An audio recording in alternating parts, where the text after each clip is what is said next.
বিশ্বনবীকে special surprise দেওয়ার জন্য আল্লাহ প্ল্যান করলেন।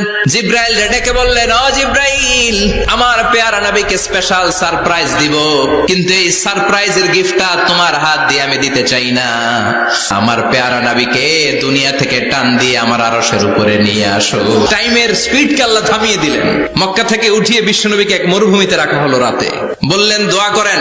দোয়া করে বিশ্বনবী বললেন, ভাই জিব্রাইল, এটা কোন জায়গা, কোথায় দোয়া করবো?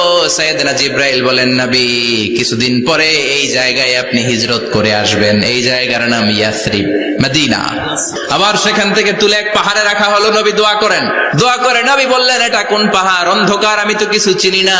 সাইয়েদনা জিব্রাইল বললেন, নবী, এটা সাধারণ পাহাড় নয়।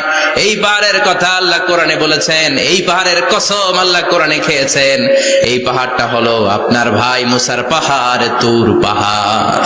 সাহিবুল মেরাজ, যেই নবীর মেরাজ হয়েছে আর কোন নবীর হয় নাই।